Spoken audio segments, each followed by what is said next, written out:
O tema é a porta sem fechadura. Vocês já me disseram que a porta é Jesus. E ele está falando aqui, irmãos, de curral, de aprisco, de ovelhas. Curral de ovelhas, aprisco de ovelhas. Nós vamos aqui para a primeira imagem. Está pequena? Não dá para ver. Mas essa primeira imagem aqui, ela está de um modelo redondo e com algumas divisões. De um lado aqui está os filhotes, os borregos. Do outro está as mães dos borregos e aquelas que também não tem borreguinho, mas já é uma senhorinha, está no meio ali. E aqui do outro lado está os senhores, ou seja, os carneiros, os machos. Então está os jovens, está as senhoras, as mães, né, dos jovens, e do outro lado os senhores, os jovens. O que é que a gente vai aprender hoje aqui? Que o pastor, que a porta das ovelhas é Jesus. O curral das ovelhas é a união, o compromisso. Nós temos os dias oficiais de trabalho na igreja, e esses dias são os dias em que as ovelhas se reúnem. Nós estamos neste momento aqui em um culto oficial da igreja, o culto de doutrina, sexta-feira. Então, nesta ocasião aqui, está acontecendo o ajuntamento. É como se fosse aquelas ovelhas que foram trazidas pelo pastor lá do pasto, que trouxe para o curral. Então, suponhamos que nós estamos aqui em um curral, né?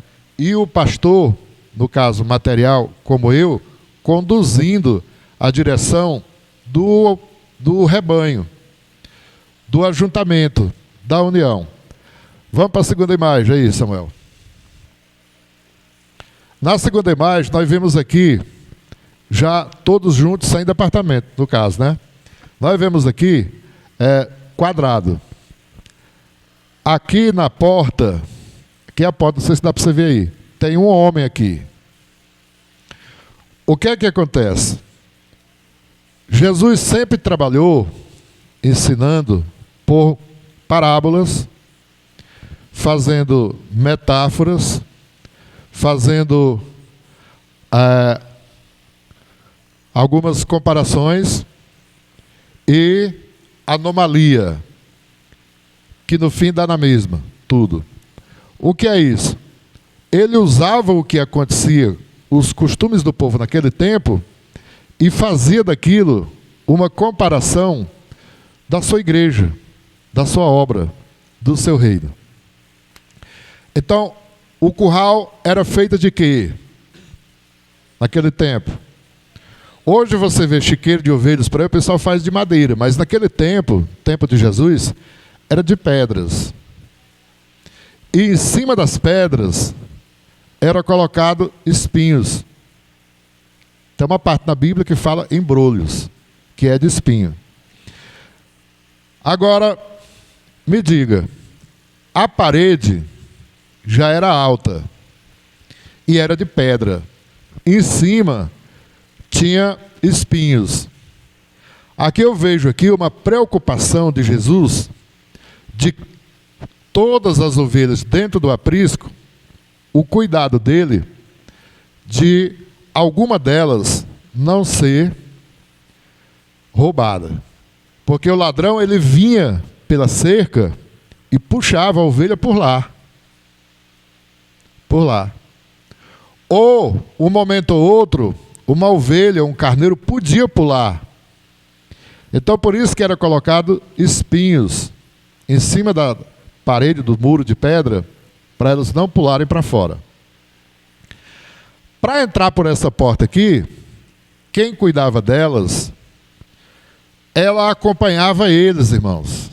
Até hoje ainda tem lugares que as ovelhas acompanham o dono até o chiqueiro. E quando chega na porta do chiqueiro, ele fica de um lado ali, e elas vêm e entram sozinhas. Já viu isso, irmão Manel? Elas entram sozinhas, né? Ele só fica ali, dá alguns gritinhos, E elas vêm, todas vêm, e entram dentro do curral e ficam lá. E lá, irmão, parece que elas ficam batendo papo, conversando uma com a outra. Elas se deitam, aí encostam, ficam de frente uma com a outra. É a coisa mais linda. Eu estava vendo um vídeo de um estudo que um pastor fez, e ele mostrando, filmado o curral das ovelhas, é literal, e ele mostrando duas ovelhas mastigando, ali uma olhando para a outra e balançar a cabeça, balançar as orelhas, como se estivesse se comunicando, estivesse papeando, conversando, né? Irmãos, agora é engraçado, interessante, que quando elas estão todas reunidas ali, sem o pastor dela estar na frente ali, é um barulho que não se cala. Ela sabe como é que é, né? Aquele berrinho de ovelha, a coisa mais linda. Aí quando o pastor chega na frente, que ele fica na porta ali, que ele dá uma olhada para dentro, elas todas, a coisa mais linda do mundo, param e ficam igual vocês estão aí, olhando para mim, em silêncio. Aleluia. Agora, veja bem, fez o curral, fez a proteção, a pessoa que cuidou delas no pasto, conduz elas até o curral, chega na porta do curral, ele não pega na orelha de nenhuma, ele não puxa na lã de nenhuma para entrar para dentro. Elas todas entram atrás uma da outra, enfileiradinha, do jeitinho delas, até entrar a última, enquanto o curral couber. Aquela porta ali, irmãos, ela representa Jesus. Eu aprendo aqui que Jesus, ele não obriga a gente a fazer nada para ele. A gente precisa querer, sentir vontade. A gente precisa sentir, irmão, desejo de entrar por ele. Aí ele diz, entrará e sairá. Porque a ovelha, ela fica à noite ali, no descanso, na proteção. No dia seguinte ela sai para ir para o pasto de novo, né? Então é o que Jesus falou ali para os discípulos. Entrará e sairá e achará pastagens. Agora, no curral do judeu não tinha porta. Ou seja, não tinha aquela parte de fechar. Ela era uma porta aberta. Agora ficava alguém no meio da porta. Olha aí. Se você vê daí, nessa figura aqui, tem um homem sentado. Ele fica a noite todinha ali na porta. Ele fica, ou seja, se a porta é Jesus, ele está com Jesus ali. E para que é que ele fica ali? Ele fica ali para as ovelhas não sair e para algum barulho, alguma coisa que acontecer, ele está ali para dar a volta por fora e proteger as ovelhas. Agora, aquele pastor ali representa sim, aí agora, a figura do pastor de vocês, aqui na terra, né? Que ele ora e clama a Deus para você não se perder, para você não sair do rebanho, para alguém não pular cerca e te puxar por cima. Porque ele disse na frente aí, que aqueles que não entram pela porta, é o quê? Ladrão e salteador. Ô irmão, o discípulo de Jesus, quando ele foi autorizado a fazer a obra de Deus, ele estava legitimado, autorizado pelo Senhor Jesus. Hoje nós estamos vivendo uma investida muito grande contra a igreja. Há muitas igrejas por aí sendo abertas por pessoas que não foram chamadas pelo Senhor, não estão legitimadas. Hoje a igreja do Senhor, ela está sofrendo uma perseguição muito grande, porque o crente ainda tem aquela coisa, né? Se estiver falando o nome de Deus, está bom. Ô irmão, lá na Macumba fala o nome de Deus. Lá na Umbanda do Candomblé fala o nome de Deus. Em todo canto, em toda religião fala o nome de Deus. Agora, para nós que conhecemos a palavra, que conhecemos a Bíblia, nós sabemos qual o aprisco que nós devemos estar. Não é qualquer um. Observe que, geralmente, os criadores daquela época, vamos falar daquela época que eu vi no estudo, eles faziam o curral em frente à casa. Outros faziam no deserto. Outros faziam lá no campo, lá onde tinha pasto, né? Mas sempre tinha alguém para tomar conta. E a estrutura física para comportar as ovelhas no período da noite eram sempre estrutura fortalecidas e bem trabalhada, bem projetada. Era uma coisa impressionante. Ou seja, Deus quer dar para mim e para você uma estrutura. E a única estrutura que garante proteção para nós é a Bíblia Sagrada. Irmão, não queira achar que somente a oração, que somente o louvor, que somente a visita, que somente isso ou aquilo vai te dar garantia de vida eterna, de salvação, que não vai não. Nós precisamos ser alimentados pela palavra. Observe que as ovelhas passam o dia todo no pasto. E o que é que elas fazem o dia todo no pasto? Procurando o alimento, procurando o que comer. Tem um período do dia, antes delas vir para o curral, que elas precisam o quê? Beber água. Então, é comida, pasto, né, e água. É o que elas precisam. Nós precisamos da comida, que é a palavra, e depois da comida, que é a palavra, que é o que nós estamos nos alimentando aqui agora, adquirindo este conhecimento, nós recebemos o que depois disso? A água. A água, ela é representada por quem? Pelo Espírito Santo. A água representa o Espírito Santo. Então as ovelhas eram, durante o dia, alimentadas pelo pasto, elas eram alimentadas pela água depois de comer o pasto, elas eram trazidas para o aprisco. No aprisco elas passavam pela porta, ficavam num local protegido e ainda tinha um guarda que cuidava delas a noite toda, que é o homem da porta. Esse homem da porta aqui, coitado, ele não podia dormir. Ele ficava atravessado no meio da porta. Aqui, ó. É isso mesmo. Vamos para a próxima imagem aí, a terceira imagem. Aqui elas estão no pasto. Elas estão se alimentando. Olha só.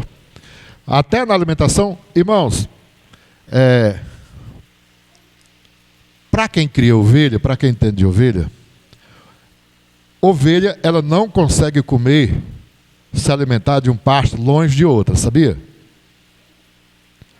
Elas têm que se reunir. Por exemplo, eu ouvi de um técnico que é o seguinte: se uma ovelha passar numa área sozinha e ela vê um bom pasto ali, escute aí, e ela vê um bom pasto ali, ela não come. Sabe o que ela faz? Ela volta lá nas outras. E se o pasto lá não tiver pasto para elas lá, ela volta lá, ela dá uma voltinha no meio delas, e aí é como se ela dissesse: eu encontrei um pasto ali para nós comer, vamos lá. Eu encontrei ali uma comida boa, um alimento bom, vamos lá. Ela passa no meio delas, não diz nada para ninguém, mas dela passar, as outras todas acompanham elas. E aí chegam. Quando ela chega no lugar onde ela viu que o pasto está bom, que as outras chegam, então todas elas chegam, aí começam a comer, a se alimentar. Mas aquela que descobriu o pasto sozinha, ela não se alimenta, de jeito nenhum. Ela volta para convidar as outras para vir junto.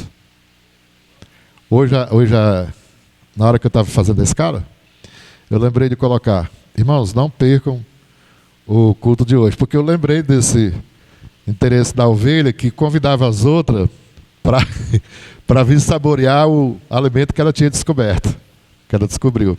Então, nós também precisamos disso. O melhor alimento para dar saúde à sua alma, ao seu corpo, é a palavra, irmãos. Irmãos, a palavra de Deus, ela te dá muito mais saúde do que mesmo a oração. A oração, eu descobri que ela é um auxílio, ela é uma ajuda. A oração, ela não garante salvação, ela não garante cura, ela é apenas um item do que Deus disponibiliza para nós, para o nosso bem.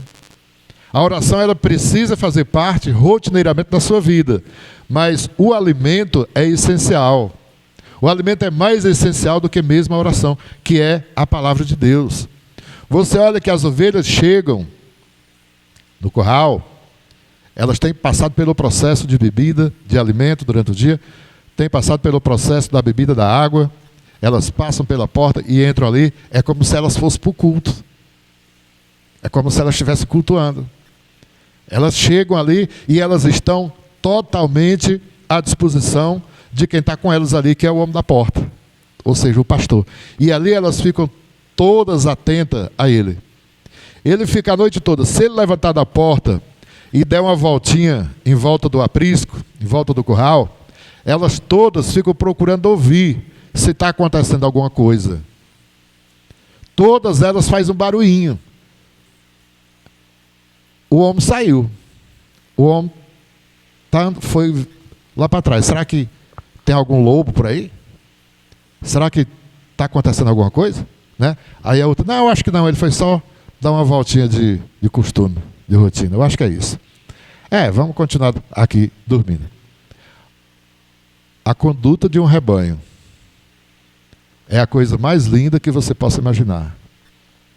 Agora, imagine só o que está escrito lá em Apocalipse, no capítulo 7, no versículo 9, eu acho.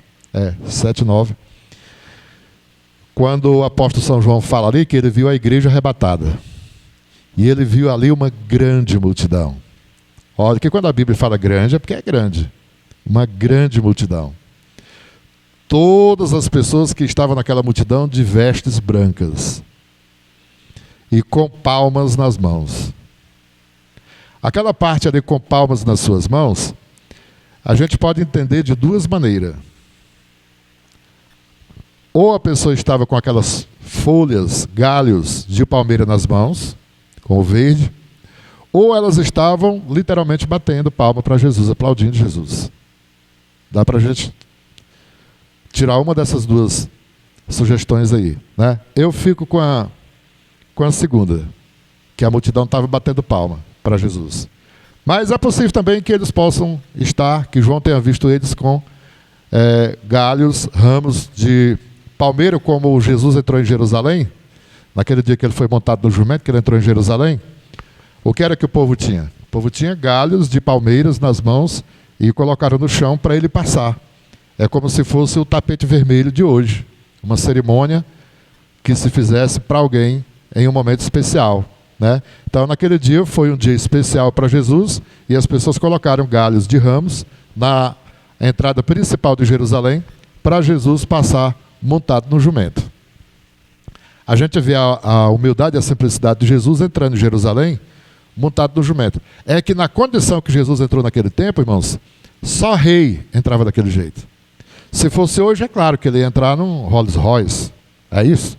Ele ia entrar num carro moderno, né? Mas naquele tempo era a figura do jumento que elevava a imagem da pessoa. E foi isso que fizeram com Jesus, né?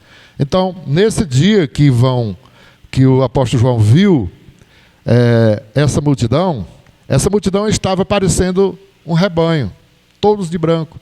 Agora, interessante, irmãos, que eu estava estudando também, é que tinha alguns criadores que eles não criavam só ovelhas, criavam cabras também. Você vê na Bíblia, cabra montese,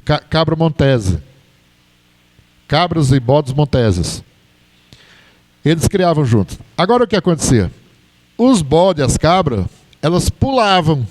Podia ser a altura que fosse. Elas pulavam. E elas pulando, algumas ovelhas se arriscavam e pulavam também. Você sabe que a ovelha não pula cerca. Mas ela vendo uma cabra pular, ela vai também querer imitar. Porque até no rebanho de ovelha eu descobri, nesses estudos, que as boas coisas que as outras ovelhas fazem, elas não são imitadas. Mas alguma coisa ruim que alguma ovelha fizer, de repente um bocado ali começa a querer fazer igual. É um negócio engraçado, muito interessante, irmão, com relação à ovelha. Quando uma pessoa se queixa de uma coisa, logo aparecem algumas ali para concordar. E fazer parte daquele. Aí o que aconteceu? Os criadores mais experientes, eles criavam as cabras, mas não colocavam no mesmo aprisco. Eles colocavam separadas, né? E aí quando elas estavam junto lá, elas brigavam, se chifravam, né? Largavam a cabeça uma na outra, tudo. Mas as ovelhas não. Você já viu duas ovelhas brigando? Carneiro já, da amarrada que derruba até pastor. Eu tenho um videozinho ali que eu morro de rir quando eu vejo ele. Um carneiro bota até quieto do dono dele. Mas ovelha mesmo, você não vê. Ovelha mesmo, você não vê ela brigar com outra, nem dar amarrada de jeito nenhum. A única coisa que a ovelha sabe fazer é berrar. E o berro de ovelha, segundo os teólogos, alguns teólogos, O berro de ovelha é amém. E até dá para entender parecido, né, na nossa língua, porque ela só diz mé, ou seja, amém. Né? Muito parecido. Não é assim? Vamos para a última imagem aí, Samuel. Olha aqui um aprisco no deserto com poucas ovelhas. O aprisco está bonito. É o mais bonito de todos, mas bem pouquinha ovelha. Aqui o que nós aprendemos com a preocupação do Criador é que não importa a quantidade de ovelha, a proteção é a mesma. O cuidado é a mesma. Ele destinou material para construir no deserto um lindo aprisco com pedras, do mesmo jeito que era feito em outros lugares, e destinou também uma pessoa para cuidar daquele pequeno rebanho. Olha lá. Nesse rebanho aí, sem o homem da porta, os lobos e pessoas, vamos dizer assim, os ladrões, né? Que Jesus fala lá no capítulo 10 de São João, literalmente ladrão. O ladrão não veio senão para roubar, matar e destruir. Mas eu vim para que tenham vida e tenham em abundante. O cuidado de Jesus é de dar vida abundante para as ovelhas. E pela palavra de Deus, como eu comecei falando agora há pouco, e ainda não concluí, mas nós vamos concluir agora, o que dá saúde de verdade, irmão, o que elimina totalmente a doença do corpo do homem é o alimento. O alimento da palavra de Deus. Se você ouvir o ensinamento de uma palavra e você guardar, é o melhor prato do dia para você. Qualquer coisa da Bíblia que você ouvir e aprender e guardar e praticar, é o melhor prato da sua alma, é o melhor prato do seu corpo. A palavra de Deus, ela te dá uma substância que nenhuma outra coisa deste mundo pode lhe dar. Nem mesmo a comida, por mais saborosa e recheada que seja, ela não te dá tanta saúde, ela não te dá tanto vigor, quanto um aprendizado da Bíblia, da palavra de Deus. Aleluia. Você vê que você já viu ovelha doente? Viu ovelha doente, meu Manuel? É fácil uma ovelha adoecer? Mas tem, né? Mas é raro, né? É raridade. Não é que nem hoje. Irmão, hoje nós estamos tudo doentes. Estamos tudo lascados. Estamos tudo arrebentados. É diabetes. É o que mais? Hã? Nem falar que dá uma lista bem grandona, não dá? Isso é falta de quê? Eu pensei que era falta de oração, falta de jejum também. Mas é mais falta da palavra de Deus. Da gente praticar a palavra de Deus. Porque se a gente der mais ouvido e mais atenção à palavra de Deus, a gente é liberto, a gente é curado, a gente é revigorado, a gente é renovado. A palavra de Deus dá substância para você recomeçar uma nova vida, uma nova história. É a palavra de Deus que faz o homem e a mulher levantar do chão, levantar para a vida. É a palavra de Deus. Né? Eu sei que muitas pessoas têm seguido o seu instinto, seus pensamentos, e não tem saído do lugar, irmão. Não funciona, não dá certo. Agora vamos deixar que o Senhor nos guie, vamos deixar que a palavra de Deus venha nos dirigir. Nós vamos com certeza conseguir chegar mais adiante. Nós vamos conseguir chegar mais longe em nome de Jesus. Amém? Então tá aí, a porta sem fechadura é essa. Ela não se fecha para você, nem para entrar e nem para sair. Ou seja, eu estou aqui. Se você quiser ficar aí por amor a mim, amém. Se não, pode sair e vai andar por aí. Se voltar, estou aqui aberta de novo. A única porta que está sempre aberta para mim e para você é a porta chamada Jesus. Eu quero estar sempre no curral. Eu quero estar sempre na direção do meu bom pastor Jesus. Eu quero estar sempre no rebanho. Eu quero estar sempre sendo cuidado pelo homem da porta. Eu agora quero sair da porta e quero colocar um anjo. Quero colocar um anjo espiritual. Nós reclamamos de muita coisa.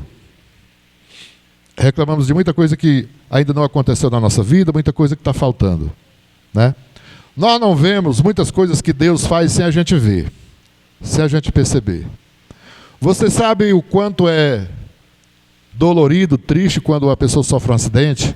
Está tudo bem, de repente sofre um acidente, machuca uma perna, um braço, precisa ir ao hospital, fazer cirurgia, fazer exame caro, e perde dia, perde tempo, sem contar com a dor que passa, a humilhação, a tortura que vive aqueles dias. Depois é cuidado no hospital, melhora, sai de casa, sai do hospital, retorna para casa, e aí recomeça a vida, mas ele sabe o que ele passou, né? Ô irmão, Deus tem livrado muitos de nós dessas coisas. Deus tem livrado muito crente aqui de acidente de moto. Deus tem livrado muito crente aqui da doença chamada câncer. Tem crente aqui curado de câncer e não sabe. Tem crente aqui curado de doença maligna e não sabe. Tem crente aqui que recebeu livramento de morte e não sabe. Tem crente aqui que fica reclamando de uma coisinha aqui, outra ali, mas não sabe agradecer a Deus pelos livramentos que Ele já tem lhe dado. Deus tem dado o livramento de morte. Deus tem dado o livramento de ficar numa cadeira de roda. Deus tem dado o livramento de perder um dos seus órgãos, uma perna ou um braço. E nós não agradecemos. Vamos aprender uma frase hoje aqui e sair com ela gravada na nossa alma. Diga, levanta a sua mão direita assim comigo, ó. Diga, a partir de hoje, eu vou clamar mais e reclamar menos. É? Você falou o que vai fazer? E clamar mais e reclamar menos. Pronto, é isso que nós vamos levar de hoje do nosso estudo. Amém?